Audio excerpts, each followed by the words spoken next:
I know Adam's not here yet. He must just be running a little bit late, but it's 5:30 and we have a full agenda tonight. So I'm going to go ahead and call us to order.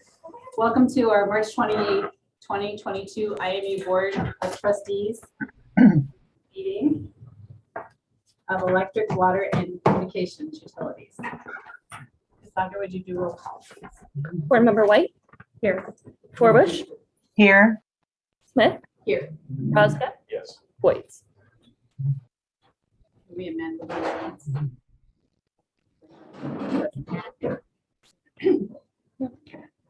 All right. Do we have any public comment this evening? I'd like to entertain those now. Okay, not hearing any at this point. Looking ahead to our consent agenda, we have minutes from our last meeting. Any discussion or questions around those? Okay. How about the claims for March 29th? Any questions, discussions related to those items? All right. Can I have a motion to approve the consent agenda, please? So moved. Second. All in favor? Aye.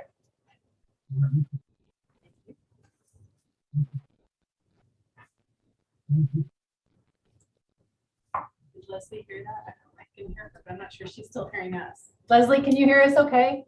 I can when you speak up. All right. Pull any closer. Unless I unplug it, I think. And I'll use my big girl voice. I promise I'll try. All right, next item on the agenda is our electric utility action items. Mike and Chris, you'd like to discuss there? Yeah, the first item, 5A, is the approval of IMU's reliability plan.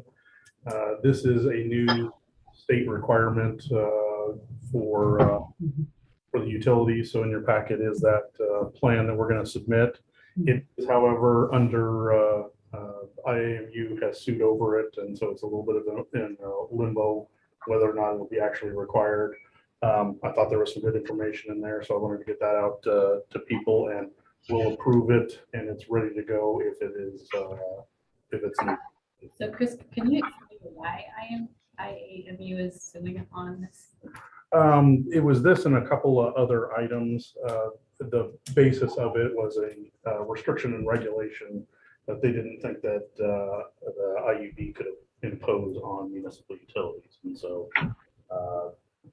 that is that and a couple other small items that they're wanting changes to were the subject of that lawsuit. When this will be ready and approved if it gets resolved and is indeed necessary. Okay, thank you. So you want approval of that this evening? Where's that at, Chris? That lawsuit. I haven't. It's been a month since I got any update on that. Okay. Or, any status update, so I don't think it's a high priority. So it's probably still pending. I thought it had good information, at least for us to view. I thought that was an important piece. Any other discussion or questions for Chris along those lines? Make a motion to approve. Second. All in favor? Aye. Aye. Motion carries. The discussion around electric rates. we will enter into public hearing regarding the proposed electric utility rates.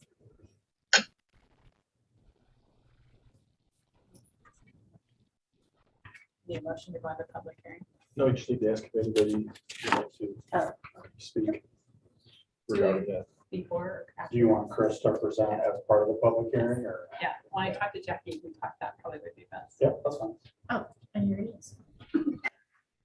All right, so we talked about this a little bit during budget time, just for background purposes. Our electric wholesaler increased their rates pretty abruptly in January because of natural gas prices, or basically with natural gas prices. So our wholesale marginal rate went up 6% in the end of January. The natural gas prices did in December. If you looked at those news, those markets, and even your home heating bills, those natural gas prices increased pretty substantially. So I have in your packet some information regarding our rates, and this is kind of an analysis. The important information here is, under 2023, that revenue, the growth factor in this example is set at 0. And as we go through this, I'll kind of talk a little more detail about what changed and where, and ultimately I'd like to direct your attention to that red line down at the bottom, that net change. That is our position in this case if we do nothing. And so looking at the purchased energy, I've highlighted all the items. We know there's been a lot of inflationary pressures. I've highlighted all the items in yellow where we saw inflationary costs in excess of 3%. And so obviously for next year, those rates from our wholesaler have been set and voted on. So those will increase a little over $400,000 from 10.2 to $10.7 million. The other items, distribution, transmission, fleet, our customer install and overhead line, all of those increased in excess of 3%, primarily due to cost of construction, wires, facilities, equipment, items like that. And we did our, as part of the budget, and earlier this year, we approved our 5-year CIP plan. That is the information there in that last section down at the bottom. And with that $2.4 million, our costs have increased. So in this example, you look, if we don't make any change to our rates, so our rates change 0%, our fund balance, or we dig into our fund balance, $760,000, or a little more than $760,000. And that would reduce our days cash on hand from 271 to 243. In the out years, you see 2024, 2025, 26, and 27. The situation just gets progressively worse as we erode further and further into those fund balances.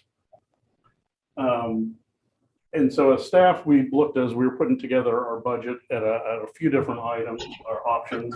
The first one is a 2.9% rate increase. And as you can see, that 2.9% rate increase, that does a good job of approximating the wholesale increase. And so that 2.9% rate increase would be appropriate if the only inflationary pressure we had was those rates, where we're having a little over $400,000 in revenue increased, as well as a little over $400,000 in purchased energy. What that doesn't get us is any of those increased inflationary pressures on the wires and construction materials. The net change for the year would be $315,000, and it would increase, but say relatively similar for the rest of the 5-year period. Again, we're not making any positive developments, not making any increases. and really not being able to fully fund that CIP with, because of the inflationary construction pressures, as well as our expected CIP cost. Hey, Chris, can I interrupt you? Yep. While you're talking about CIP, that's capital improvement plan, is that what that stands Yeah. for? Yeah, sorry. And then you have one line for CIP, and then in 2024, it drops down to 700,000. Can you talk about that? And then the next line, the additional project capital, I assume that had to do with the underground. Is that- Yeah, for this one, as we were doing some of that forecasting, we were looking at what, so together you'll see the CIP and the additional project capital, like for 2024, are $2.7 million, which is the comparable number to the 2.5. We're separating that out as we're kind of doing some analysis on what it will take to maintain an undergrounding project, as well as any of the other capital improvements that go along with it. So it's those can definitely be thought of together. They are a similar purpose, but they were just separated out for some of our internal tracking purposes. And then in that additional project capital line, you start out at 2 million, but then it drops down to 1.3, 1.4 for a couple of years, and then down to 1 million. Help me understand that decline. So for this is the our capital improvement plans. They're for next year. The capital improvement plan is the highest. We were planning on digging into a little bit of the reserves. There's some one-time capital improvement plan stuff that we want to get done. That has a cost, but those so for 2024, that capital improvement plan has a peak, and it does tend to drop down a little bit in the later years as we're decreasing some of the repairs and doing some of the other line maintenance kind of a different way. So looking out to 2027, so the total of those two lines together is about 1.8 million. That will, what you're suggesting is that will fund our normal capital improvement projects as well as continuing the undergrounding project. Yeah, for what we have planned and what's necessary to buy, for right now, that'll fund it out that direction. Okay, thank you, Chris. You keep going. Again, I'm showing this one with the 2.9% rate increase. And you'll notice out in the 25, 26, and 27, there's also some rate increases forecasted there. And those aren't specifically one time. Those typically tend to be our average rate increases, about 1.25%. And so what I'm showing out in those latter years is, once we've realigned our rate structure out in those latter years, it tends to be average. It doesn't necessarily mean that in 25 we'll be seeking a 1.25%. We might wait till 26 and do 3 or some version of that, but it's ultimately we're after this change, we're expecting kind of to revert to our average, our 20-year average increase, not need anything.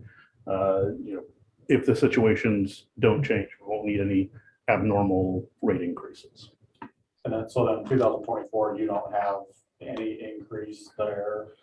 Is that a signal that you don't intend to do a rate increase, or is that still a possibility? That really depends.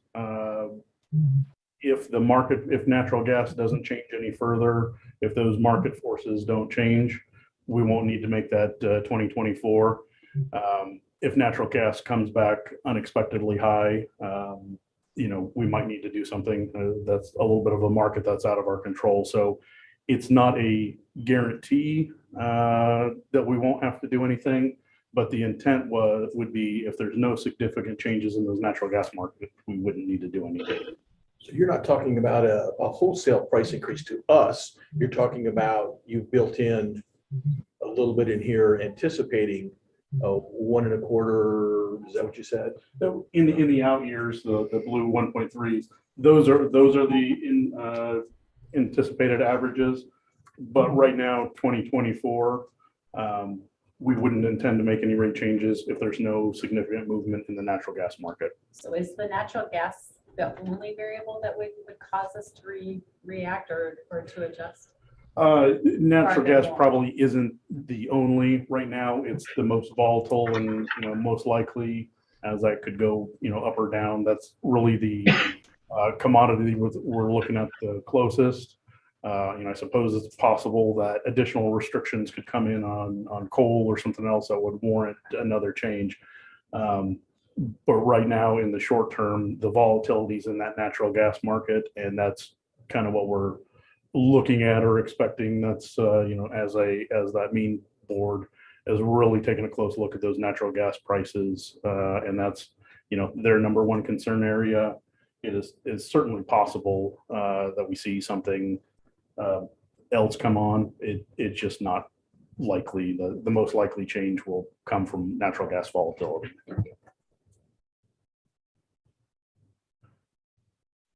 So Chris, do these numbers then include, I don't know how you plan for the inflation of all the costs that will, as everyone else and gets them? Is that built in? I mean, I don't know how you do that, but. Right now, what I'm utilizing for 24 and the out years is a 3% inflationary assumption. Okay. And that typically has been, a comfortable number. Certainly with the volatility, we didn't see that in a lot of cases, because of those wire cost, transformer cost, items like that. Well, and I was just thinking of pickups and, all that kind of stuff too. Yeah, I've put a Okay. 3% assumption on there. Okay. Hopeful on that. Certainly that volatility could be another area that changes that would move us in a bad position, but for this purposes, I'm assuming a 3%. And Chris, you're applying that 3% to all of those expense lines, starting the plant down to development. Yeah, correct. 3% across the board. Okay. That is labor, that's materials, that's basically everything except for our wholesale purchase Right. energy. Right. So everything else has a 3% assumption. And again, just to point out, we talked about that a little bit a second ago, that $2.7 million. I mean, there's some digger trucks in there that are long-term items that really aren't a structural change. So we'll peak in 2024 with some of our CIP spending, then it'll drop back closer in that $2 million range is really kind of effectively where that. Some years will be a little higher, some years will be lower, but approximately $2 million going forward. So as you can see, again, 2025, 2026, with a 2.9% rate increase assumption for the current year, we still have fund balance utilizing funds in those 25 and 26 out years. So, all across the board with a 2.9% rate increase, we still are eroding our fund balance. Not nearly as bad as not doing anything at all, but we do drive our days cash on hand from 270 down to 230 over that time period. And every year we're on a regular basis tapping into fund balance and utilizing some of those existing funds. The next item I have is at 4.9%. And so this is the 4.9% was across the board. Our fiscal year 23 budget was built around that. You can see that net change in fund balance in fiscal year 2023 was right at a $6,000 loss. We'll approximately break even. And down the line next year, again, we do have some large one-time purchases. We do dig into fund balance, $472,000 next year. But that does in the out years, 25, 26, and 27, you can see that does have a small, fund balance increase as we hit those 1.3%, average normalization. And so as you can see, I think 4.9% does, it gets us pretty close to break even in 23, and puts us on the right path for, some small surpluses in 26 and 27. That'll give us some opportunity to cover maybe some unexpected inflation without having to tap into fund balance. But even with those 3% assumptions, we're still pretty close to breaking even with our CIP, our anticipated CIP spending. And the last amount that I have is a 5.9% rate increase option for 2023. And you can see this, obviously, with the highest rate, the net change becomes positive at $147,000. Next year, we do dig in a little bit, but it's a lesser amount. And in years 25, 26, and 27, for that comparability purposes, that would put us in a position to gain $230,000, $200,000, and $400,000 in fund balance in those out years. And so because of those out years, that $200,000 for the next couple of years, I don't think that a 5.9% is warranted in this case. We do have some inflationary items in there, but those fund balance gains, I think, are frankly unnecessary at this point, unless something drastic changes. Chris, can you talk to the fund balance? We've talked a lot about what level of reserve we should have, and what you're proposing, going back to your 4.9%, keeps us right around that 12 million reserve level, 260, 270 days cash on hand.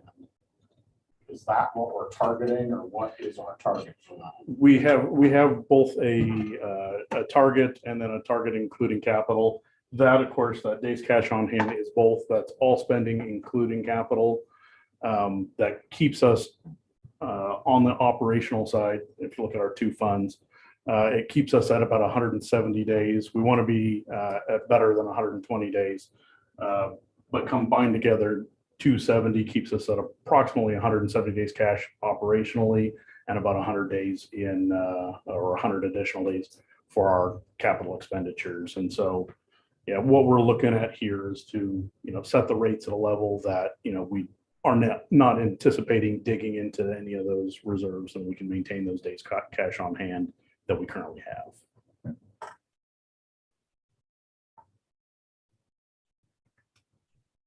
So our recommendation is a 4.9% across the board rate increase. We wouldn't change, there's no change to the meter fee, so that base rate of $11. And before you, I think everyone's got both the resolution and then our prior resolution as an example with how those rates would change for our average residential customer, or our average customer largely being residential.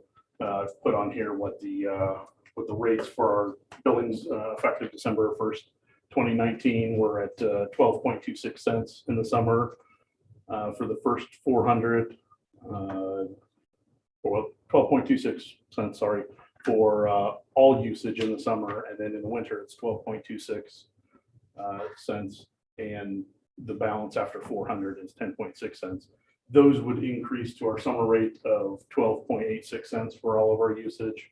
And in the winter would be that 12.86 cents, and would drop down to 11.12 for all the usage above 400 kilowatts in a month. The $11 customer charge, you're not proposing an increase in that. Correct. What's that based on? Is that because that's consistent with what other utilities charge, or what's your basis for that? We're not changing that in one because while we did have wholesale charge increases of 6% that were significant enough to warrant a rate increase, that monthly customer charge covers stuff like the meters themselves, meter reading equipment, and the labor involved in doing that. That hasn't changed significantly, so we're not proposing or ultimately, because that's in line with those 3% estimates, we feel it's not necessary to increase that at this time. Adam asked that question also, if this is similar to other utilities pricing. Can you talk to that a little bit? It certainly, we're looking at, for our previous usage, we did come in really close with some of our local competitors.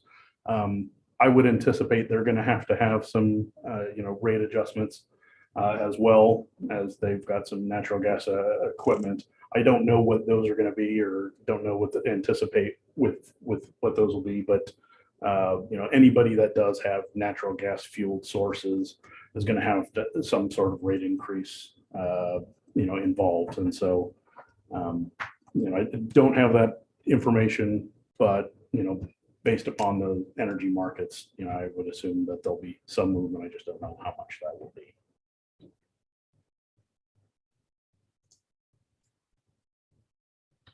So I'd entertain any comments or questions from the public at this time.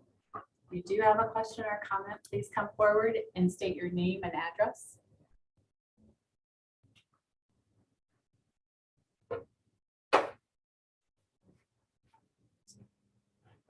Can I just add a comment? Just a kind of a kudos to Chris. This, for your benefit, Lori, this is type of analysis is what we used to have to pay a consultant to come in and do for us, that Chris does for us now. So Good. that's, It is good information. yeah, that's a good analysis. And I appreciate Chris sharing this in the way he did. Considering there's no public comments, then I will close the public hearing. And then we have a resolution of the Indianola Municipality or Municipal Utilities Board regarding these utility rates.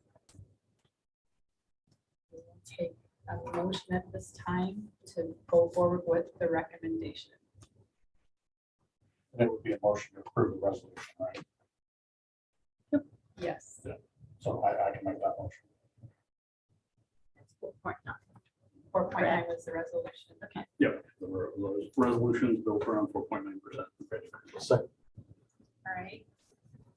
Sandra, will you do roll call, please? Yes. Board Member White, Yes. Forbush, Yes, Smith, Yes. Roscoe, Yes. Voigt. Yes. Motion approved, or resolution approved. Next, we have on our agenda any additional utility informational items. Anything to speak to? Yeah, since we talked about the truck. I literally got an email late this afternoon that it is in. So just must have showed up today, and we expect to see it hopefully sometime tomorrow. They're going to bring it down to us, and then we'll get it outfit, the upfitter stuff put on their lights and Are they such. transporting it so they don't put miles on it? Yeah, true. So we got that going. Turbine 7 is the valve issue we had with it being in Texas. That valve come back, and then crews were able to get that installed. No issues. Put it in. We tested, and it went online. Works great now. So that was a good thing to get off our checklist. A week ago, I had a meeting with Simpson College. They're working through their disasters, whatever that may be, as far as loss of power. That was their topic at that discussion. So they asked me to go, and I did meet with them. We had a pretty good discussion about, who owns what and how that works and generation. And I anticipate there'll probably be maybe some future meetings with them as well as they move forward to discuss that in a little more depth.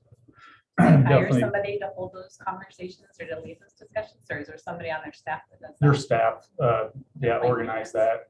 I think there was 7 Simpson staff there, or 7 or 8. Yeah, it was a good discussion. Do they have a generator at all on campus? They do at the one building. Just their IT building? Yeah, they've got one there, and then where all their coolers and stuff are at, there's one. they're talking about maybe whether or not they add more, or do they add portable generation, have it come in, or see what their options are.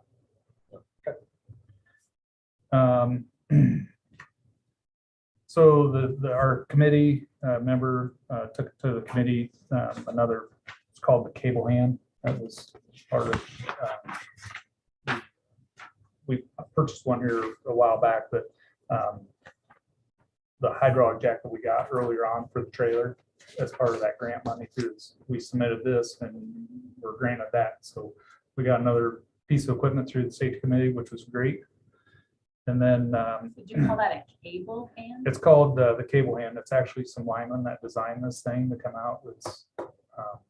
It's a way to hold primary cable without somebody, where a lot of times we have somebody else has to hold that or whatever. So it's ergonomically a lot easier on them. Gets them where they're not kneeling, they're standing up, and it's just a lot better device.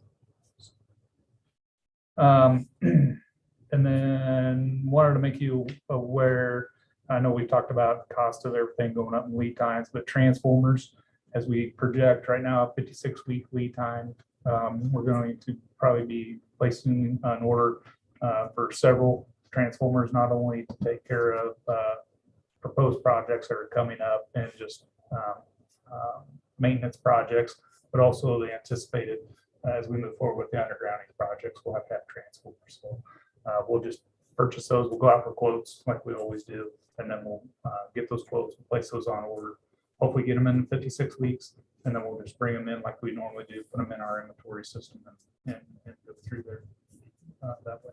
Does that include the transformers and equipment you would need if we were to move forward with the solar field? That does not include the transformer. Yep, we're still in waiting to hear secondary voltage on that, which way they want to go. But as soon as they get that, then we'll certainly go out with bids on that. So will it take the same turnaround time? So I'm hoping, we're being told the 3-phase transformers, we can get those quicker.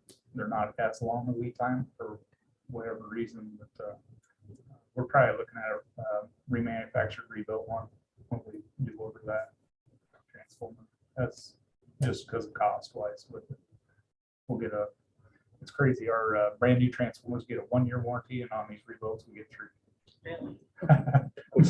But from a reliability, dependability standpoint, I can tell you, we've got some out there in the field that's been rebuilt for years. They've been good. I mean, typically in that 3-year, if it's gonna. yeah, probably got something wrong before that. Right. Yeah. Yeah. So other than that, that's about all we got. So Thanks, Mike. everybody's working. I noticed we had a crew from somewhere going around town and moving some cables off of some places, like in front of our place, where they had a double pole there, taking some things off of that old pole, put it on the new pole. Up on Country Club. It could be, we changed those poles out Right. 18 months ago or so. And those So other poles. they're probably still up there just finally transferring that Yeah. equipment over. So will some of them go around them and yank those? We'll end up, once they get them out, then we'll go around. That's our responsibility to do. Yeah, because they were our poles. If it's our poles, it gets a little bit different. There's another Mid-American that's also up through that area. If it's one of their poles and they happen to be there, then they'll remove it. But if it's our pole, we'll remove it. Next item is the water utility action items, and Chris is going to share another presentation, so we will enter into public hearing for that discussion.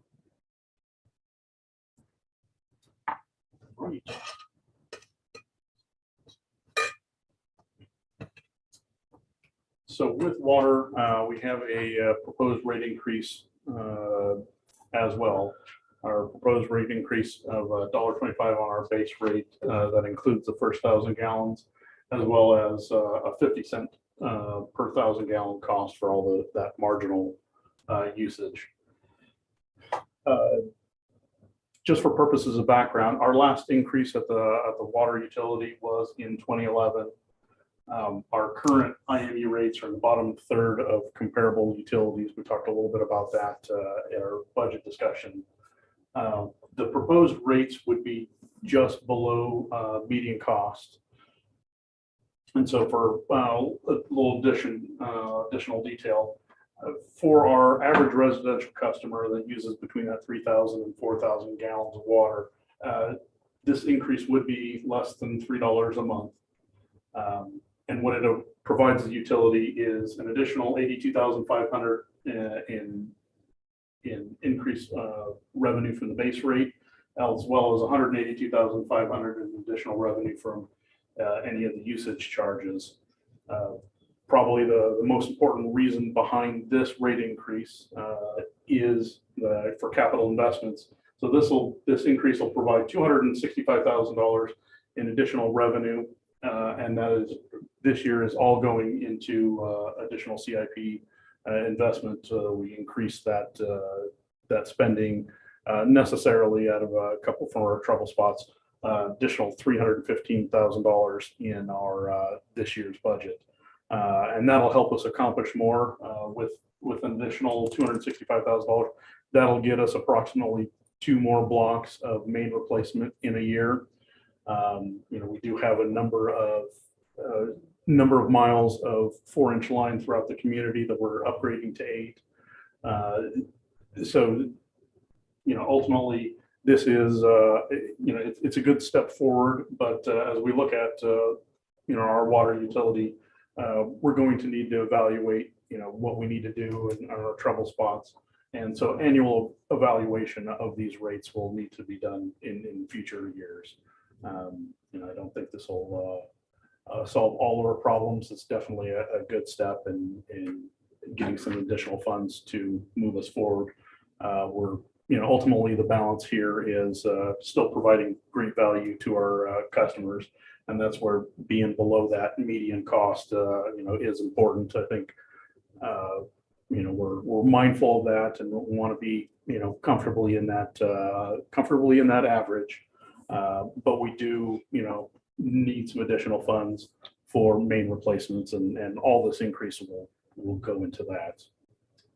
So the structure of your conversation tonight, this is a little different than the electric, and that this is your proposal. We're not going to see a couple of different options. Yeah. With the water, I think the situation is a little more dynamic where, rather than having a cost imposed upon us, like our wholesaler said, here's the new rate that you're going to have to pay and the inflationary costs. We are, adding that cost or adding that burden. We're kind of self-selecting what we want to accomplish and balancing that. And because we're choosing, an extra 2 blocks of main replacement in our CIP program, these are the rates that are required, to do that. And so it'll couple different approaches, just because some of this we're picking those, I don't want to say picking is probably not a good choice, but we're making some progressive changes and we're adding to our CIP, and so because we're choosing that and making that direction.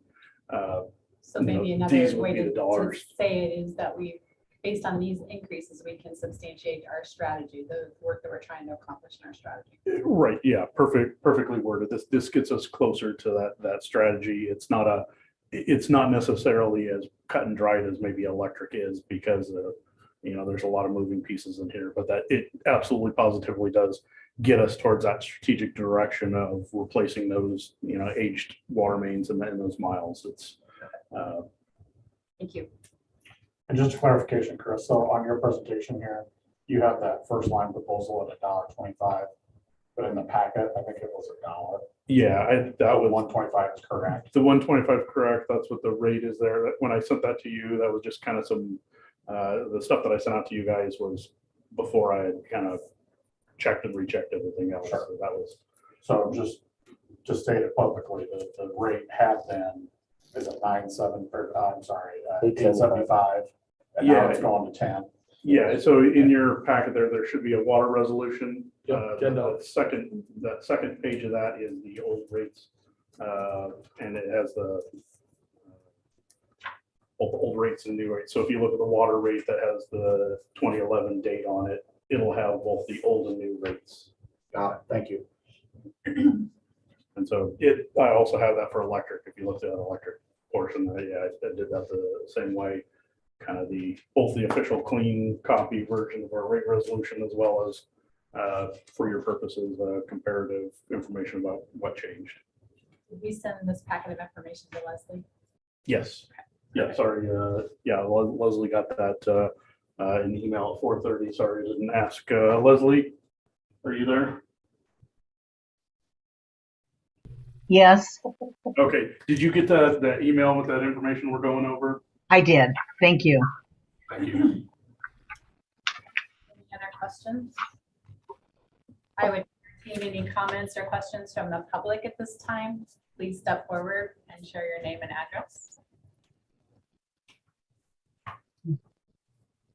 Okay, having no other questions from the group, we'll close public hearing. And then we have a resolution to, where is this right? Set water utility rates. Wasn't a lot to it. So moved. All right, thank you. Board Member Forbush, Yes, Smith, Yes. Roscoe, Yes. White, Yes. White. Yes.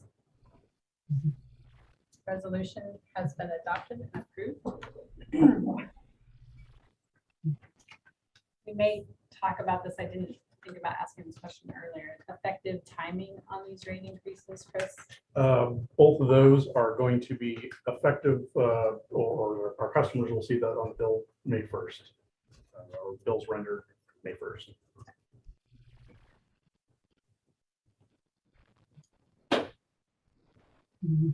Moving along to our, well, are there other water utility informational items? Well, I was just gonna let everyone know this morning, we had a couple of 4-inch main cut caps. They ran it, it was there's a lot of stuff out there in the way, so it took a little bit longer than anticipated. You're talking about streetscape cut caps? Streetscape cutting caps here at First and Salem off of the 8-inch main going north and south. So City Hall was down for 3.5 hours while they did those. Plus we set it up with the laundromat that they would be down and set up signs saying they're off for a little bit. It went as well as we expected. Old main bolts, everything had to be cut out. It was one of those, if it can happen, it happened to us. We had to flow a lot of water when we shut it off. And I talked with Lori this morning, believe it or not, the intake is across the street and the water went and then it soaks away from the intake. So it went down the street, went 5 blocks away, and Lori said, "Yeah, you got something going on the highway." No, not the highway. Well, I wasn't sure. I didn't see any IMU people around. It was, yeah, and we've had that before, but otherwise that first part, we'll have several of those off the 4-inch cut and cap type situations. So that was the first in this phase 4/5 part. We've been having an issue here. I got a hold of our well company, well 11, which is our 1975 well south of the Little League Field Middle School area there on South 15th. It's pumping less. He came out, we did his field inspection. Our amps are the same, so we don't think the motor is drawn any harder. The drawdown same. We still have 75 foot of water over the top of our pump and our motor. It's a submersible pump down 450 feet in the ground. He thinks what we might have is maybe there's 24 well pump casings that bring it from down where the pump setting is up to service us. One of the casings could be failing. So tomorrow he's bringing in his rig. We'll take well 11 down, pull it out, and see what the situation is. It's been 5 years since it was pulled. 5 years ago, we put in a new pump, new motor, and all new well casing at that time. It was one of those deals where we had the other well casing and we went from actually a turbine type well and transformed it into a submersible pump and well, where the motor is connected to the pump down below and to make it more efficient. They're a more efficient type setup. So fingers crossed, I'm hoping for good results, and it's maybe just the one 20-foot section that's bad. But what do you think in 5 years you'd expect that to fail? Yeah, that's the thing. All new casing. We don't know, where it's at. Won't know until it gets pulled. But they were surprises us, but once, we noticed it, we called them right up and then, Who comes to help you with that? Northway Well is a company out of Waukee and the Marion area. And they've done a lot of our well work over the years, and they're able to have a crew available tomorrow. They're finishing up a job today, so it's firm enough for them. We wondered about whether we were going to have to haul in rock because that's such a heavy rig. But we went over and it looks, if anything, it might rut out the yard, but we'll get it back to normal. So that's a process, and hopefully it'll be a fingers crossed on a quick turnaround if it is. But otherwise, like Mike's saying, we're starting to get in a ton of locates, and so we're busy. And we'll stay on the absolute concrete crew that's doing the main, because they want to finish Salem this week, want to get it bacteria tested and pressure tested, start doing the tap overs. And then we'll do another cut and cap on the 4 next week. And then on the 11th of April is when they want to have that crew done here on Salem and pop them over to Boston to do our start that project there with our combined city utility project there between F Street and D Street on West Boston. So that's going to be one of those busy summers. So how long will that street be? Well, they're saying that they have to October 31st in the meeting we had. It's quite a stretch, with sanitary sewer, water, storm, and curb, gutter, all that kind of stuff. They don't have any sidewalks, just the street, but it just last week they worked 2 days. It rained Wednesday and Thursday, and then they had mandatory safety meeting for the company that was already scheduled. Couldn't get out of it. Didn't want to, don't get me wrong. So the 3 days they didn't do a thing here on Salem. So that pushes everything back, those rainy days. But that's what we got going. Thanks, Lou. Moving ahead to the communications utility information items.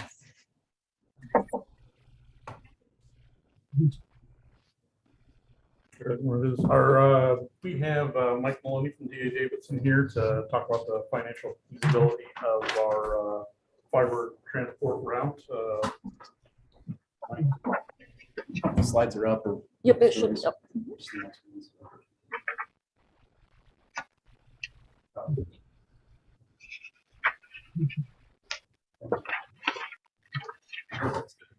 Hi, folks. Good to see some new faces, some new faces. Nice to see everybody all the same.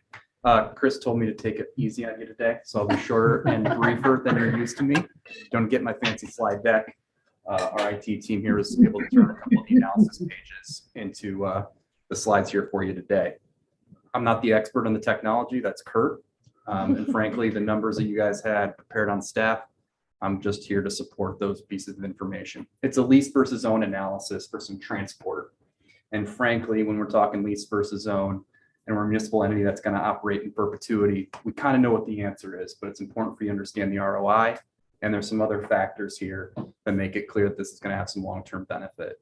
The short story is, since we went to the city-wide fiber system several years ago, we've got a lease aspect to our transport costs that we're paying a third party for on a monthly basis.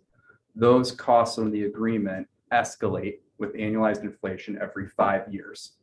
We know that that's going to be a minimum of 3% annualized growth every 5 years if you don't change the equipment to upgrade for the demand on your system. You're already reaching some of those demand points, and we expect to reach them further.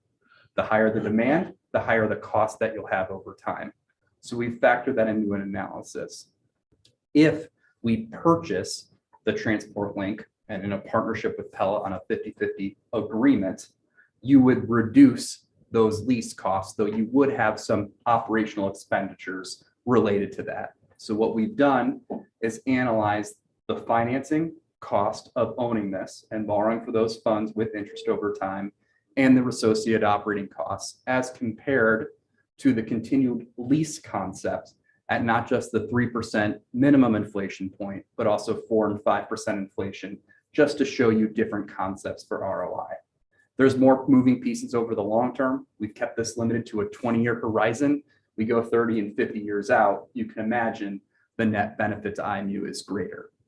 That being said, as you can see on the screen here, under our base consideration, the 3% CPI inflator under the current setup with your provider for the lease, it would be approximately a 13-year break even. And I'm being conservative, it's closer to 12.8, but 13 years basically for this to make sense for you under some conservative assumptions. Over a 20-year period, you'd be just shy of $400,000 positive with the assumptions that we've got. If you increase the expected inflationary costs for the lease and the other examples, your return becomes shorter, your break-even period from 13 to 12 years or even 8 years under a 5% inflationary consideration for your lease costs. On that worst case scenario, just under $1.1 million of net benefit to own these transport assets over 20 years versus to continue to lease. There's plenty of other variables there, the technical details I think Kurt and Chris can speak to, but just wanted to reiterate that process as I know that agreement is on your agenda for later this evening. I'm going to just keep it right there. If Kurt or Chris have any details that I've left out or misspoken on, great. Otherwise, any questions from the board, more than happy to address those with you at this time. When we did the original stuff, it was actually the electric utility, as you know, that actually borrowed most of that, and we were leasing that from them. Would this be under the fiber? I want to separate into two pieces, Mike. You are correct that the inside city distribution system that has a shared asset between the electric and telecom utilities was on the electric utilities back. You may remember that the actual transport links outside of town were borrowed for by the fiber system. Like that, when we leave city limits, this would be financed by the fiber system as well. So all of your transport assets would be under fiber. It's a great question. Yeah. What are the cons to this project? Yeah, so I'll speak from just the financial standpoint and seeing a couple of these other types of agreements. One, it can be cumbersome depending who your partners are, and getting an actual agreement together actually is more cumbersome than you think. The rent versus own part's not rocket science that there's net benefit. In this case, not only do you have an agreement in front of you, but it's been duly executed by the counterparty. So that's a really positive piece from an administrative standpoint. I'll let Kurt and Chris speak to the other points on that. Yeah, I mean, other than I can't see a whole lot of downside, Leslie. We need the capacity. We currently use around 75% of our existing transport right now. You know, we expect to exceed our limitations in the next 12 to 18 months. So we've got to make upgrades to the system one way or the other. So, and part of that's simply been driven by our demand. You know, our 5-year business plan has around 2,800 customers at the end of year 5. That's going to be September of this year.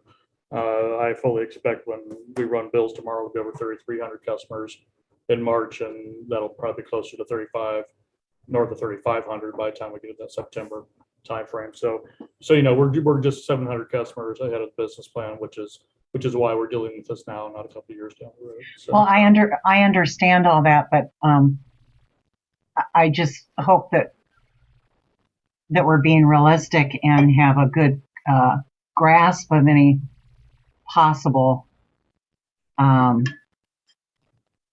issues that might come up later. Yeah, Leslie, we have $5,600 in maintenance expenditures. We know approximately $3,600 is going to become some equipment on the equipment operating maintenance stuff.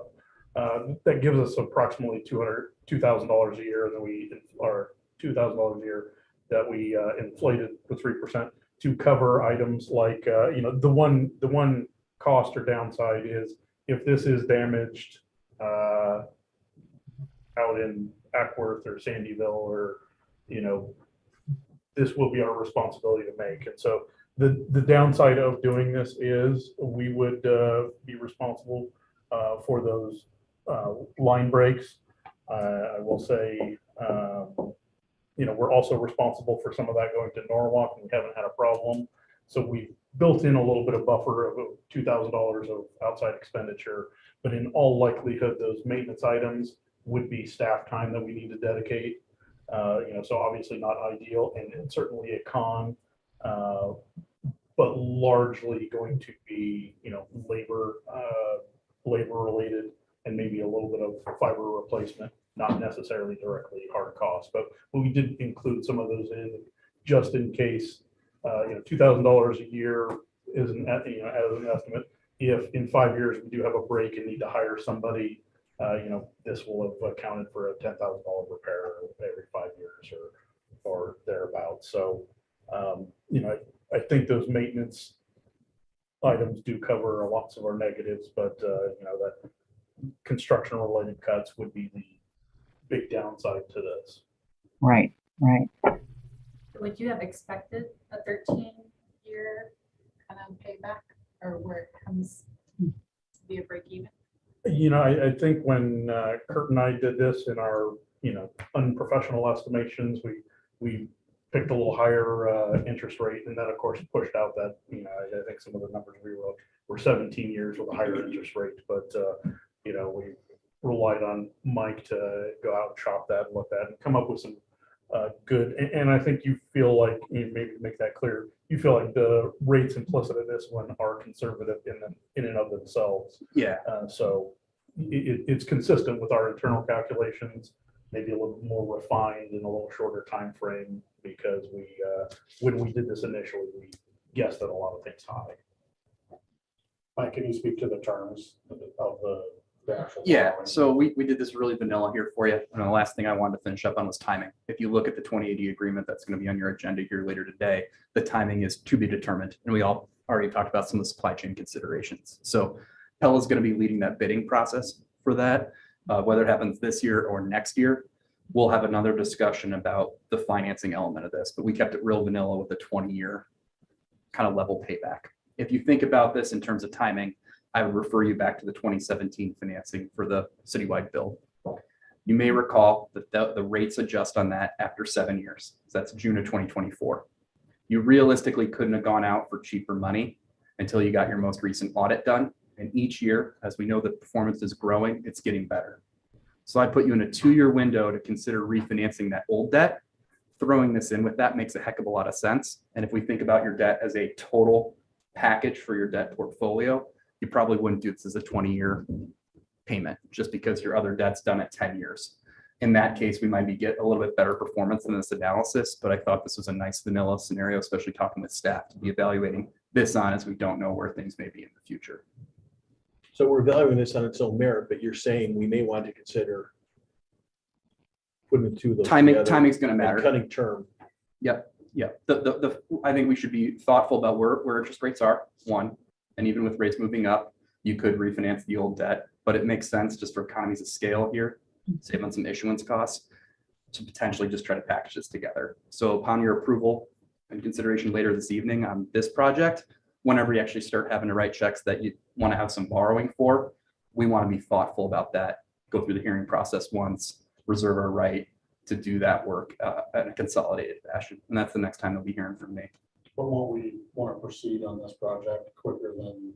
Yeah, I especially think on material. I think to get in front of material, fiber again has somewhere out there like a 52 week lead time right now too, especially for an order this big.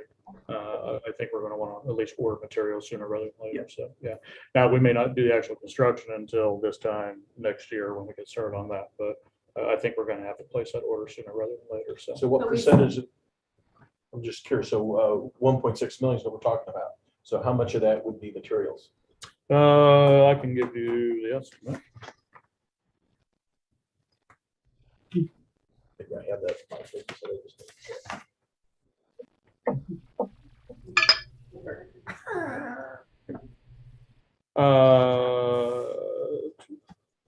I'm looking at the conduit as well. So looks like somewhere between 500, 600,000.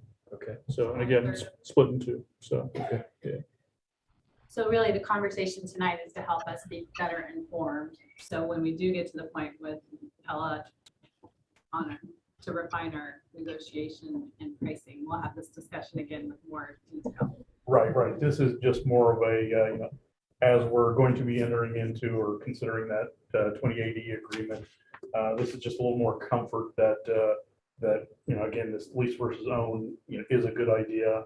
And while we'll, even, anticipating we vote affirmatively on that 2080 agreement, we haven't done any borrowing yet, and we're not there yet. And so there'll be future opportunities to evaluate that. Seeing that 2080 agreement, there's still, Pella's not authorized to execute this all on their own. We'll get a construction project that'll go before the board, and once we have that information on real prices and real rates and real amounts from Mike at that point, we've got everything done. This is just kind of a due diligence area of the potential upside that we see or why we're pursuing this agreement. But the actual specifics and actual borrowing will happen, at a later date. And we spent time behind the scenes on that. We're not gonna bring that to the board until we're ready to roll, but we're prepared for that conversation at any subsequent meeting. Other questions or discussion with Mike? Great. Thank you Good to for see the everybody. information. Thanks. Yep. Okay. Next item for discussion is the 28E agreement with the City of Pella. Right, next in your packet is that 2080 agreement that all this discussion is leading up to. At Pella at their last council meeting has approved this agreement. And before you is that agreement. I think I said a copy about that a little bit earlier. Remains unchanged, except for filling out some detailed information. If you guys have any questions about that, I'd be happy to answer. That's pretty straightforward. I didn't have any other questions after the first time. I sent it. Perfect. Okay, then I was Leslie. So Leslie, do you have any additional questions on the 28E agreement? Well, I couldn't hear half of that, but I guess not. I still wish we had our own attorney. At this point, I feel like we've had that conversation that we're working in common interest. The next step is when we really think we should move to the separation of attorneys. Is that correct, Chris? Yeah, for this 2080 agreement, as we go on, for all this, we will have that, the 2080 reformation was the only shared attorney. As we go and refine this and, have any mutual interests, we'll have our own attorney agreements from here on out. Okay. All right, then I would. And certainly our own bond, and our own bond counsel as well, as they're going through all of Mike's work. We'll have both our staff attorney and bond counsel that will represent IMU. Is Pella planning to borrow on this also? They're using some of their existing build-out dollars, so they're not, yeah, specifically for this, they're not. They've already, have that cash on hand that they're using. I think, Mike, is that your understanding? You were shaking his head. Yeah. Okay, if there's no further discussion, I would entertain a motion to approve the resolution approving a 28E agreement between the City of Pella and Indianola Municipal Utilities. So moved. Second. Sandra, do a roll call, please. Sure. Board Member Forbush, I'm going to abstain until there's an attorney.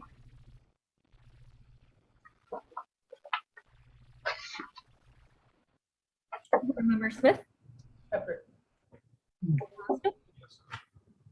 White, Yes. and White. Yes. Resolution is adopted.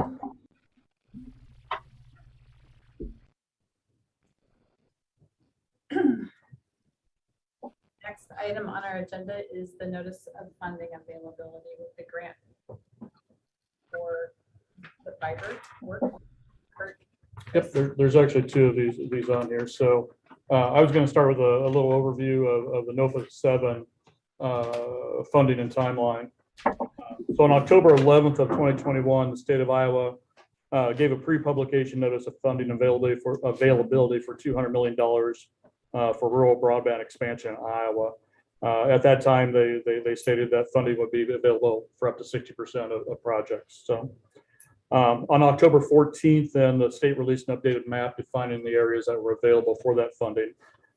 This updated map showed 4 potential census blocks in close proximity to existing IMU fiber structure. We've talked again in the past, 1 to the north and 3 of them to the south. So on October 25th, the application window opened for everyone to submit applications. Had a very short turnaround.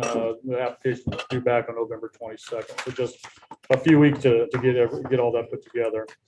IMU, with the help of Consortium Consulting, worked on 2 different applications for those 4 census blocks containing 93 rural customers. We submitted on the 19th of November for the 2 different projects. We requested amount of $614,107.44. The total project costs estimated were $1,080,630. It took the state a little bit to go through all those applications. They had a few. And on January 4th, the state announced the intent to award $210,454,219.13 to projects throughout the state. There were 86 different applicants submitted funding requests for 188 projects. Out of those 188 projects, 159 were selected for some level of funding. Both of our projects were selected for full funding. So we were offered the amount of $614,107.44. We finally got the contracts on February 28th. Amy Beatty with Burke Gentry has looked at both contracts, and it is her opinion that they can be moved forward for your approval or discussion. So we expect costs to IMU when this is all done to be about $250,000 for all 4 projects. There are some dark fiber opportunities both in the north and the south. The city has the water resource recovery facility that's going in. They need dark fiber there. The county has their new roads department going down by Lake Aquabi. They also have the need for dark fiber down there. So when we think this is all said and done, assuming contracts come back or construction prices come back where we think they are, we expect this to be about $250,000 out of pocket.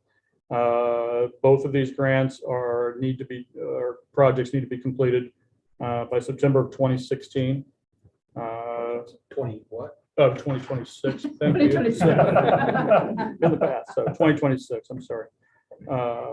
And we would expect actually the first one to be done a little before then. I think it's a small project. We will probably be done with that in 2023, actually, so into 2023.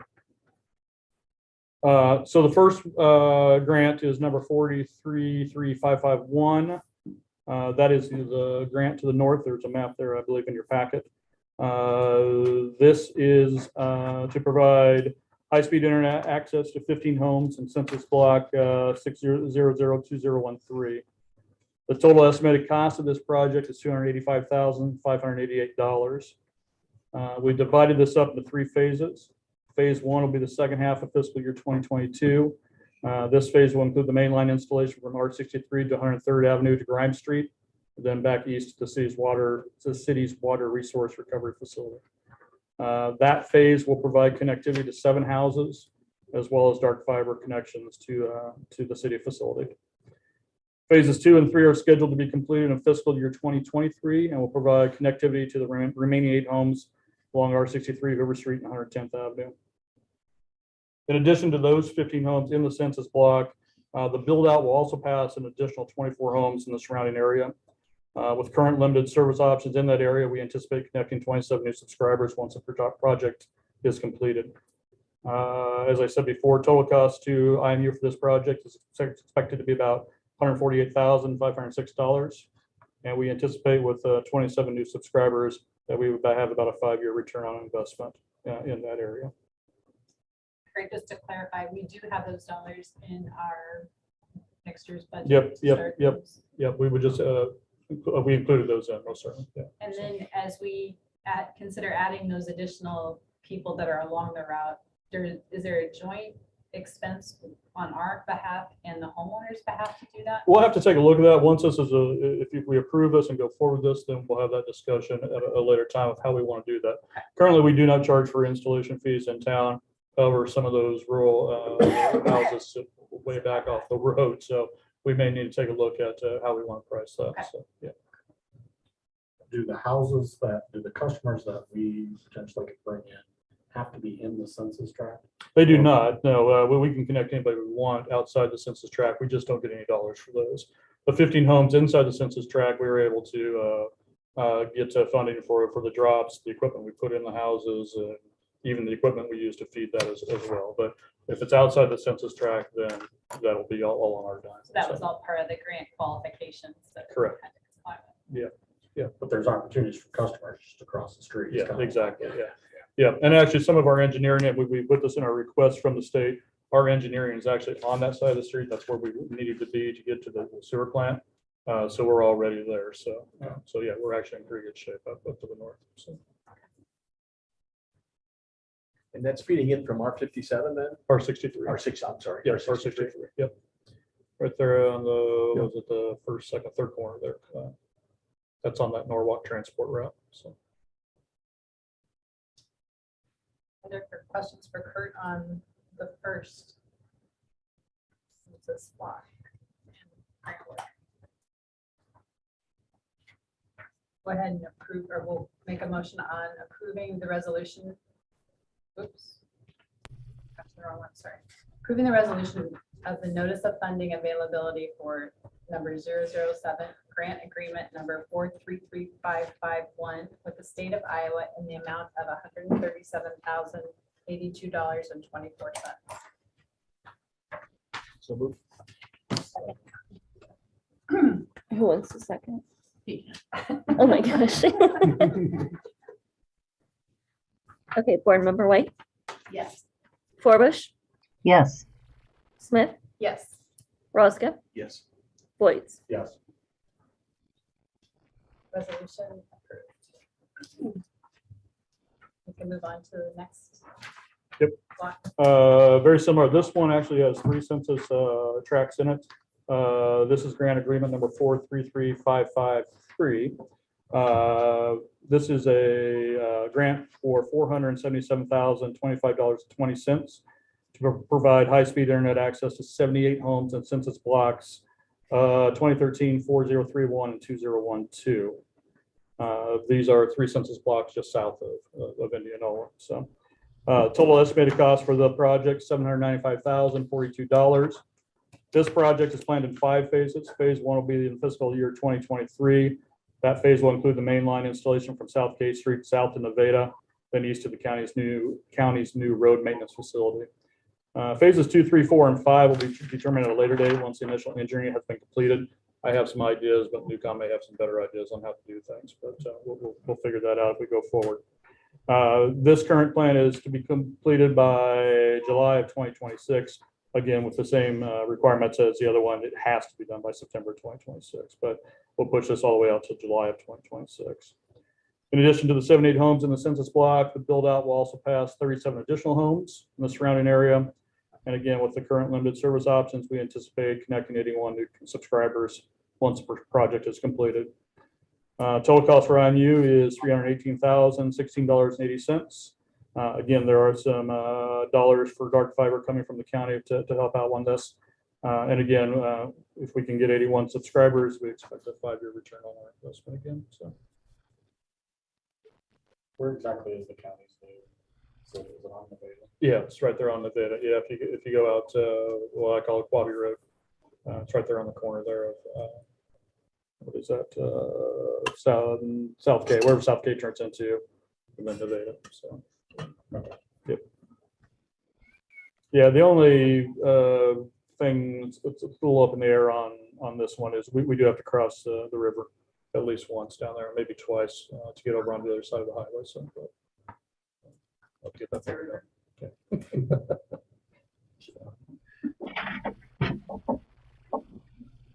Questions or discussion with Kurt on this census block? Okay.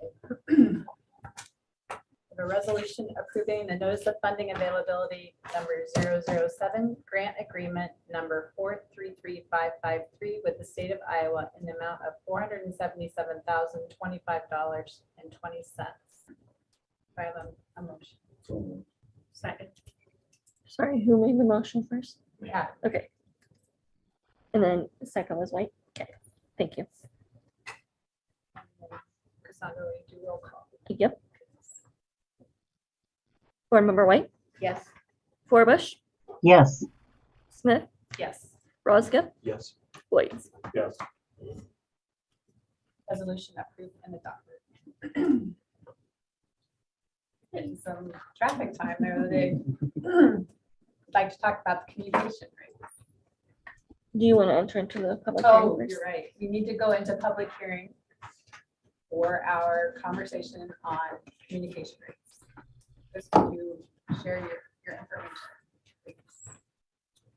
All right. For the communications utility, we're not adjusting any of the other costs, but video, we do need to increase our expanded package by $5. And for purpose of the background there, the IMU video operates on pretty slim margins. Lots of cases it's an add-on service for our residents. It's definitely not a moneymaker, and because of that, when we have costs that are increased or pushed onto that, we unfortunately have to push those along. We've had local channels and national network channels that have increased. And we're seeking this $5 increase basically to pass that cost on. Kurt, I think, without getting too specific, do you have any other items to add? No, this is just something we look at it on an annual basis. A lot of the video contracts that we do are a 3 or 5 year contract. So a lot of those rates are already set and we know what they're going to be. When I went back and looked here just a few weeks ago, it looks like we're going to renegotiate 10 contracts here in the next 12 months. None of those are high dollar contracts. So I don't see a whole lot of movement. We put in a 3% cost increase on those. I don't think they'll be any higher than that, but even if they're lower than that, it's not going to make a huge difference in the rate. So like I said, most of this is previous agreements that we've already signed in the past year. So. Can you remind us how big of a percentage the expanded packages in your portfolio? As in? Number of families that use this or number of customers? We have a little over 800 TV customers, and I believe, I want to say last time I looked, and it's been a bit, I want to say like 25 to 30 are just basic customers. So everybody else would be in that the range. Yeah. Seems like it was 775, 776 last time I raised. When was the last time that we increased these rates? This time last year, It was a year unfortunately. ago. Yeah. Seems Video like is it was just one of those Not that things. long ago. but, Yeah, it was March of last year.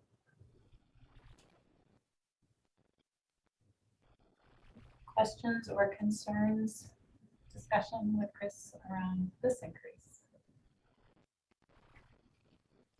I would entertain any public comments at this time. Please step forward and share your name and address if so.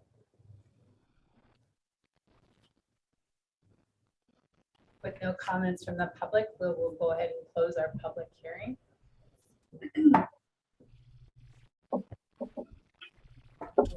Forward with the resolution. Yeah, and just if I could, just the highlighted sheet you have for the different rates. Everything on the first couple pages is just TV rates. We did do some housekeeping on the back end. We updated some equipment, unreturned damaged equipment prices to get more in line with what the equipment is costing us nowadays. As well as we added a rack space rental miscellaneous charge up there as well. We do have a person that rents some rack space from us up in the little pop. We needed to get this on our rates. So.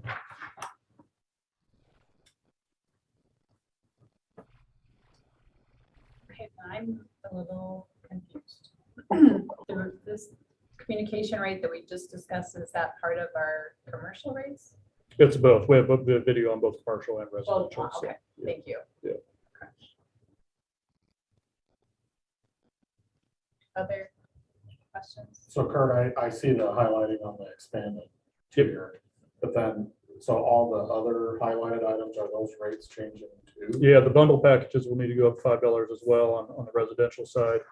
And then again, the unreturned damaged equipment and the miscellaneous charges, that was just some housekeeping stuff we added on there as well since we're updating, so. And then like the installation rate, our support fee. Yep, we brought those up as well. We started to look at that and realized we were way underpriced on that. We weren't even covering our tech salary, so. And again, these are things that we don't normally charge. I think in the 4 years that we've done it, we've charged one person an installation rate. So it's just nothing that's very common. But again, going forward, especially now that we're looking at the rural areas and in some of those areas, it's a good time to get this updated for that. So.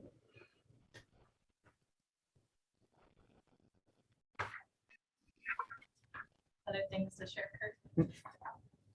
Okay, we'll move ahead then.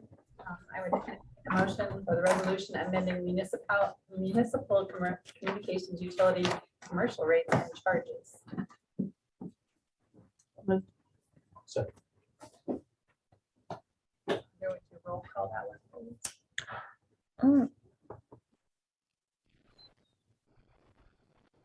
Board Member Forbush, Yes. Smith, Yes. Roscoe, Yes. Whites, Yes. White. Yes. And secondly, we have a resolution adopting municipal communications utility rates and charges. Residential. Residential, correct. So move. Board Member Whites, Yes. White, Yes. Forbush, Yes. Smith, Yes. Roscoe. Yes. And as earlier, these will be effective with the first billing, These are going to be effective on July 1st. July 1st.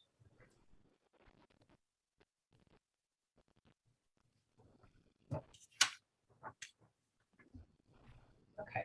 Any additional communication informational items? Oh, I've talked a lot, so no, I don't have a lot left. So, You used your words tonight. So, other than we will have a drop through, I think Alberto is planning on being in town tomorrow, so that's why the guys were talking about lots of locates. I think we've got it's close to 90 drops on the ground right now, so we'll start getting caught up on those. How long will that take her? Just I'm hoping by the end of April, because we'll also he'll also be working on the new stuff as well, because we don't want to put anything more on the ground. So we'll just kind of see. I've warned the guys that we're going to come in a couple Saturdays and work on it. It'll just kind of depend on whether and how fast he can go. But the shorter ones, Alberto's good. He can probably put 8, 9 in a day, so he can get caught up pretty quick, and then having our guys get back in behind it and get stuff pulled in. So, but other than that, yeah, we're just busy. So. Thank you. Combined water, electric, and communication action items. Topic to discuss conference room equipment. Alrighty, this is just getting a little feedback. I know previously some of the trustees have indicated a desire to hold our meetings in our own conference room.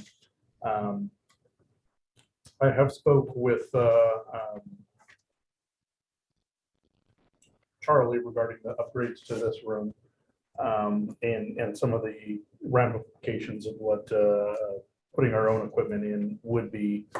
So I have a little, a couple of items, just a couple of costs and thoughts, and just want some feedback from you guys, on that. If we went and did our meeting on our own, there would be a backup meeting room. Right now, on a somewhat regular basis, this room is utilized, and it is the only one with recording equipment. Quite often other meetings are held, and those are held in other locations. Charlie thought it would be a good idea. We discussed this, if we had a second facility with recording information, that would give an option for those secondary or tertiary meetings that get occurred when this meeting's used, to where those can still be recorded and published. And secondarily, this room, the council room, the building updates, I think as construction goes forward, this room may be down from time to time, and there's a couple of projects on the horizon that they're looking at. It may be moved, changed, and otherwise upgraded. And very likely those improvements would take more than 2 weeks. This would give if we had our own facility, we would have our own facility to do this. It would give a backup option for council and the like to still maintain those published or TV channel related meetings. From an IMU perspective, I think equipping a meeting room with cameras and giving us some video equipment to do so would provide a great opportunity as a training room, both for, obviously as we do this, there'll be computer equipment and video equipment that'll give us an opportunity for both our CSR staff or any electric or water crews that need to be in together rather than having 5 guys on 5 different laptops, just be in the room together. And I think it'll facilitate discussions a little better because they'll be able to communicate with each other as they're communicating with the trainers or other production facility. And also for proximity to information, if we held those meetings at our own facility, the information that sometimes I would like to have, and it's a few blocks away, would be easier to so if some unpredictable questions come up or any items, we'd have in our own system, have better access to that information. Maybe we can move to less paper because we can see the big monitors. Right. Yeah. I mean, our meeting room that we talked about, if you guys have been there, we have it prepped for electronic board behind what would be the trustees. And I think that would be a great to put up and have everyone look it up and have that information ready and available, up on that screen for everyone to consider. On the negative side, obviously that would be a cost. Kurt and his crew are doing a great job of looking at some options that would drastically reduce some of the costs. But it could be up to some, decent, if they can't accomplish some of the, items and tricks and utilize some of our equipment in ways that they were hoping. The cost would be up to $25,000. And that would get us equipment that would be, full IPTV ready and be able to transmit on our own channel. We might be able to do it for as low as $5,000, if they can make some of that equipment work the way it's not. But just for purposes of estimate, we're looking at, getting some equipment that we could put out our meetings on our own channel. That purpose-built equipment costs about $25,000. Well, and I think you'd have to consider your ongoing expenses too, because that technology will outdate itself in a few years. So I think you'd have to consider what that upgrade might look like, if it has to be replaced or if it just needs to be considered moved out and something else moved in. Yeah, and certainly, the other item, operational labor, something that we don't incur right now. We do have our new IT staff person who would be available to do this for us all. But he would be here after hours, and there would be some labor charges. So all in all, I think there are some pros and cons. Do you guys have any thoughts? Is this something you still wish to pursue? Is it? And before we answer that question, so is IMU sharing in the cost of upgrading this room? We have been asked. It was an ask that happened after we published our budget. So currently in our budget, we don't have any of the upgrades.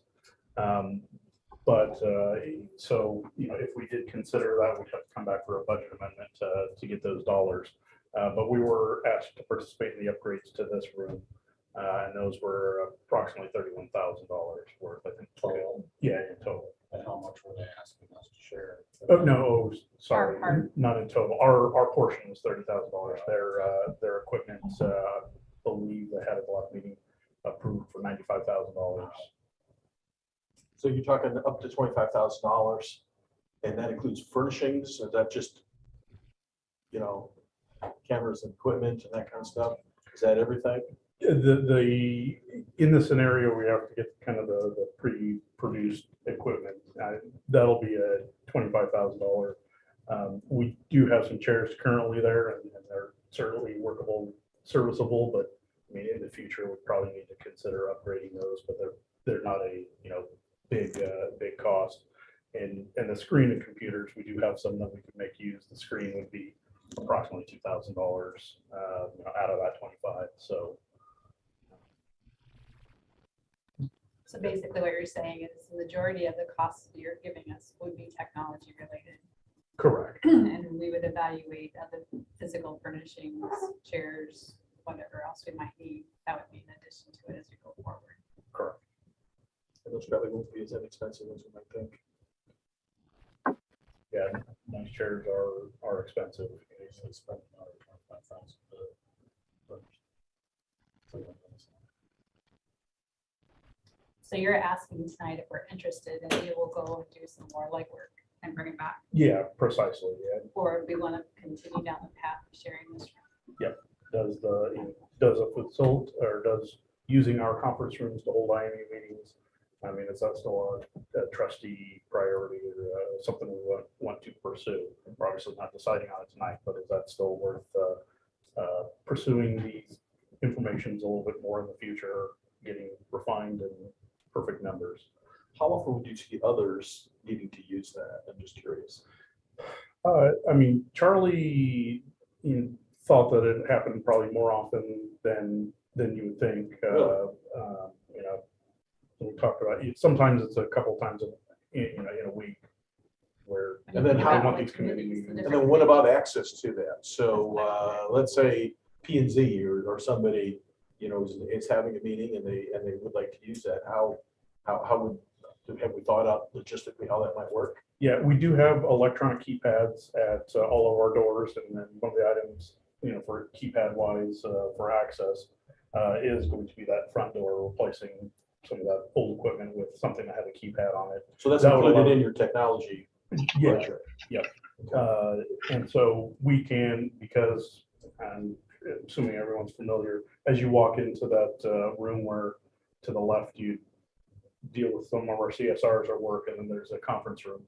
We can time and open and close all of those as needed. So And that would Anybody just be that- the only space that we would have access to at that point. We wouldn't have the rest of the building access. correct, yeah, we just shut off everything else and then just have access to the front door and to provide access. What about bathrooms? Yeah. And we still have doors on everything else. Be some more keypad costs. It's certainly accomplishable, but How quickly- Well, I would suggest that we do this for ourselves. And then later, if, once we've worked everything out, if we want to open it up to other people, but I think it makes sense for IMU to have the conference room with some equipment in it. And I do like the idea of it could be a training room. And we could have our IMU Board of Trustees meetings in there, but I also don't want to get into a position where people get mad at us because they want to use the facility and it's not available. So I think if we go forward, we need to go forward because it makes sense for us. Well, ultimately, that room doesn't present as it should. And so even just for training purposes and those other things, I think we need to make some improvements there. Yeah. I think if we went forward and did that, it wouldn't be all that much more to No, probably accommodate it not. for us as a meeting room either. So I think if you're gonna put that technology in place. yeah, a lot of It that could be is multi-purpose. the same stuff. And so, yeah, our view would be an absolute multi-purpose room. Probably a little, ahead of myself saying that other people could use this. The primary purpose would be for ours, but just for future and secondary benefit to consider, this may present some options for secondary uses as Well, and the other reality is, I don't know how big of a meeting we'd be able to have there. Well, if you're just looking at it from a parking perspective, I mean, the parking lot's not huge. It would have to be street parking likely. And would that entertain the public? Not that we tend to have very big crowds, but would we be able to walk? Would the room accommodate it, I guess? Oh, I think I've only The been in it building. once, right? I think the room would. Okay. I mean, obviously, it's not as big as this, but.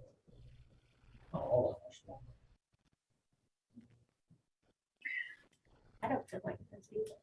Well, I say we move on with this, but Chris, I hope that you keep moving in this direction. So how quickly does Charlie need to know whether we will join forces in updating this room?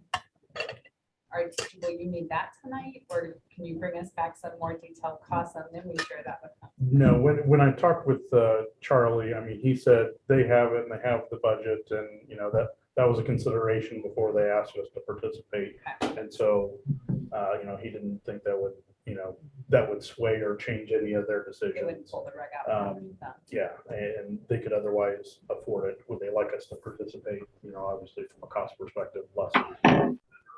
Well, But they have it. and- If we would use it, I can see that. but- It seems like it'd be better for just both entities, city to upgrade this place, IMU update the conference room over there, and then have a sharing arrangement where if both we need to. entities can share if needed.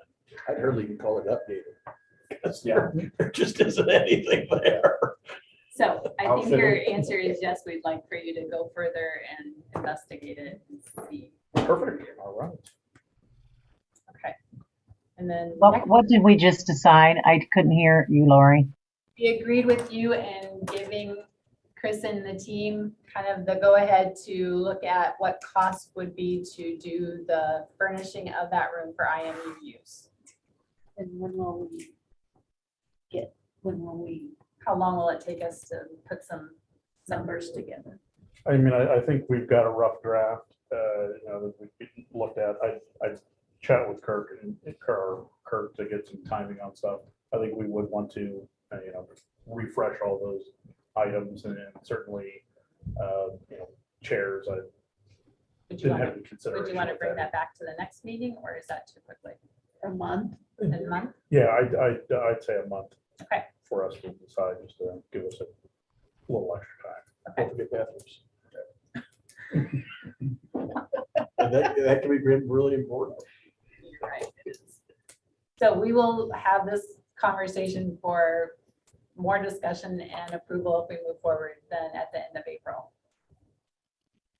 Perfect. Next item is the discussion of the City Council IMU Board of Trustees Insurance Meeting.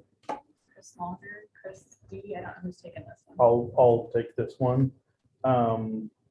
Chris and I met with our insurance broker and the city's insurance broker, Home Murphy, to go over some preliminary considerations and numbers for you tonight, for a time to present that to the trustees for discussion and direction.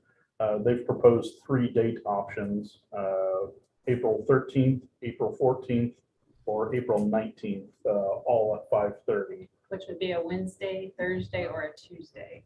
Say those again. For 13, for 14, and for 19 And you're saying at 5:30. at 5:30. And this would be a joint meeting, is that correct? Yeah, for a joint meeting. And Holmes Murphy will be present that evening. Yes. 13, So you got 14, Wednesday, 19. Thursday, Wednesday, or Thursday, or the following Tuesday. Tuesday, yeah. Yeah, and so I just need to know, you know, ultimately if there's any, as a group or the majority, is there any dates that definitely don't work out of those 3? the 14th would not work for me.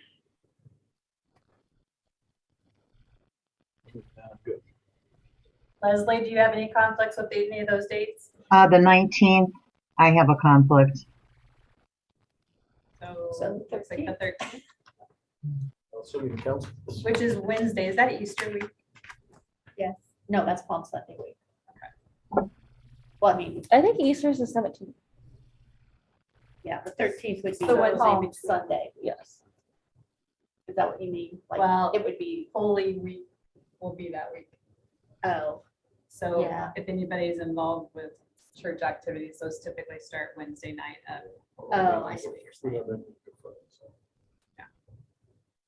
That, if that factors in, I know I go home. So Wednesday, the 13th at 5:30 is our vote. Is our preference?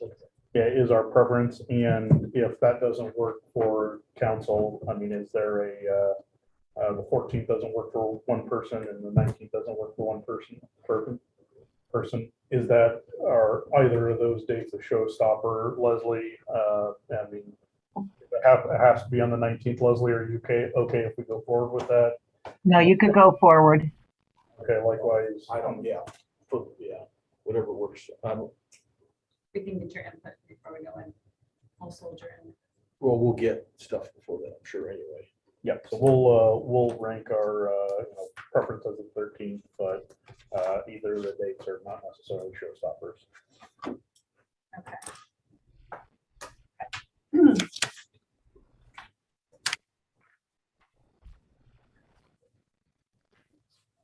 Good idea. Good idea. All right, our last topic tonight is a discussion of the IMU response to Mayor Pepper and City Council's allegations made in November of 21. And while the allegations at that time were named two of our board members, Adam Voigt and Mike Rosga, the allegations were directed toward all of IMU, board, management, and staff. And we feel at this point that it was somewhat of an inappropriate manner to voice concerns and questions. We plan to publish a response to the IMU website, and it will be available to the public first thing tomorrow morning. But we do have a copy of the response tonight, and I would open it to any additional comments as opening or questions and conversations to any of the topics. I would just clarify and said it was kind of inappropriate. Was inappropriate. We feel there are ways that we can communicate and work together more effectively if we just sit down and talk to each other. And so as a result of this, our goal will be to open those doors of communication and have a better information sharing that is based on more credible facts and information. If you don't mind me adding to that statement, that's very true. I really felt like these allegations came from a. Adam, I'm sorry. I really want to hear what you're saying and I can't. Can you hear me better, Leslie? Yes, I can. I was just saying, I really feel like these allegations came from a position of misinformation.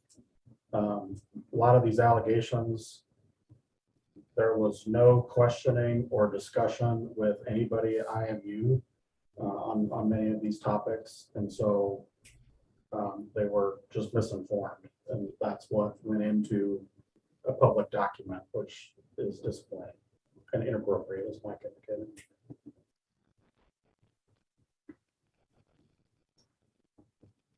Additional comments, discussion, topics within the document that you have in front of you that you would like to discuss? Well, I just want to thank Mike and Adam for being such class act guys and going through all of this. I really appreciate you guys a lot, and I hope that we can put this to rest, and I hope that you guys know how I've always pushed really hard that politics has no business with IMU trustees. And I think my point has been proven with this situation. And but going forward, I am very hopeful that we have shown the community what stand-up guys Mike and Adam are, and what a stand-up business IMU is. Our staff from bottom to top. I'm so proud of this organization, and I hope that our response to the allegations makes it pretty darn clear that when you're dealing with facts, we run a tight ship, and I hope that if we've lost any confidence in the community, that we will gain it back by addressing these allegations. Well said. So as we close with this conversation tonight, I would just continue to put out to the public that we are always available to discuss questions, comments that anyone has. We have our contact information published on our website. It's on each of the flyers that are in your monthly billings. Please feel free to reach out to any or all of us to talk through what might be weighing on people's minds. Anything else you guys would ask? Just to invite specifically the mayor and council members too, if they have questions, concerns, Absolutely. I would encourage them to reach out to any of us as well. And they have.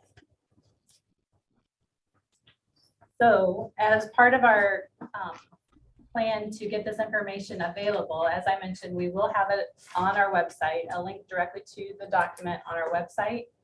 There are some small cards here tonight for anyone that would like to take away the website and link information. So when you get home, you have that information right in front of you. We will be sharing the information with the media, and we'll also be sending it to Mayor Erickson and the city council following this meeting. Did I miss anything? So if you guys are good, that we can nod that we're going to publish this, we'll move on. Yes. All right, any other business that we want to cover tonight? Just a couple of quick things. We originally were scheduled to have our kind of head nod on the solar project on tonight's meeting. The Blue Sky didn't have the contract completed or any of the comments addressed and out to us in the final document. They anticipate those to be done this Friday. So as soon as I get that, I'll send them back out. And they are aware that, without any additional information or without the specific contract, I let them know we wouldn't be voting on that. They were certainly fine. They knew they were where they were at in the process, and we're still on board or planning to have that vote at our first meeting on April 14th. So be looking for that contract information. As soon as I get that Friday, we'll get that out to our attorneys for review. But I'll get that out for you as well. I don't anticipate our attorney to have any additional comments. She was good with the first version. I think this addressed a couple of small concerns that other utilities have, and so I don't think there's any substantive changes or areas where we're going to have concern introduced. So I anticipate that to go forward at that point. So be looking for that solar contract to come out here on Friday. So Lou, based on that, did you talk to the tenant? Yes, I did, and informed them what they had told us, and put it in beans. And then if they have to get in late summer or fall to do any soil borings, they've assured us that they will compensate them for if there's possibility of crops lost. And they felt that was fair and appreciate the call. Perfect. Thank you for doing that. So Chris, if you get that on the first, and we send that to attorneys, is a week reasonable for them to be able to look through that and do what they need to do to get back to us? Yeah, I think so. I'm anticipating very minor changes. This is the second round. Yeah, but I just want to make sure that that's not unreasonable. So. Yeah, it took Amy a It week. is April Fool's Day. Just throwing that out there. It's a national holiday on your. No, I'm just saying, they could sucker punch us, you just don't know. Well, I'm not anticipating that, and if that's the case, you'll be seeing that going forward. Another item of note, Senate File 2321, that commercially owned solar, the zoning prohibitions. That's been referred back to the Agriculture Committee, and ultimately, our lobbyist feels like the bill at that point is dead for the year. It hasn't reached any of those hurdles, so. So it's not gonna make it through the fall or something. Yeah, it's back to the agriculture committee. It's not anticipated to turn around. So for at least this legislative season, we won't have that concern to deal with. How about the legal RFP? Where's that at? How are we doing with that? And that was the last item. We got 4 responses to that. Chris and I opened those. We got 4 great firms. The good news and the bad news are we got a difficult decision ahead of us. So we got 4 good firms, reputable firms, and firms with good experience. So Chris and I are going to kind of take a first pass through those and try to rank and evaluate those submissions. Hopefully narrow it down to a top 2 to consider. And at that point, we'd have a trustee or 2 that we'd invite, if you could, to come in and where we'd have a little more formal interview and sit down with the attorney and make a final decision from there. You won't meet Chris. Anything happen? Not so far. Our mean action meeting is on the 31st. Oh, I thought you had that. I'm sorry. The NMPP one for the entire organization, the board of directors, and for that was last week, and I intended to be a phone on that one. A little more organizational and board of trustees appointments and the like. The one with the action, the one that probably most applicable to all of us will happen this week. Okay, thank you. Maybe one other note to share with the city manager candidates. The city has invited IMU to participate in this stakeholder day on Friday. And then they have a council day on Saturday with the 3 different constituents. Friday night's a public forum. So I actually have an appointment. So they reached out to me. I have an appointment on Friday morning that I can't change, but I could be available Friday afternoon. They didn't want part day. So we reached out to Deb. I think Deb's kind of questionable on her. As being far able as to I attend. know, I'm good to go again on Friday. You're good. The Oh, you are. the surgery kind of keeps moving for Mike. I'm My, gonna say, what surgery are you at? I'm not, my Mike She's is my better. nurse. Yeah. I Nurse and driver. So I'll sit with Mike. Well, that would be quite all right. So Mike Rosga, would you be available Friday? to sit As of in right now, I could, This- I this I could afternoon, be. we got as to an go. alternate? yeah, I could. They were looking for 9 to 3, I believe is what he told me. It's an all-day deal, Okay.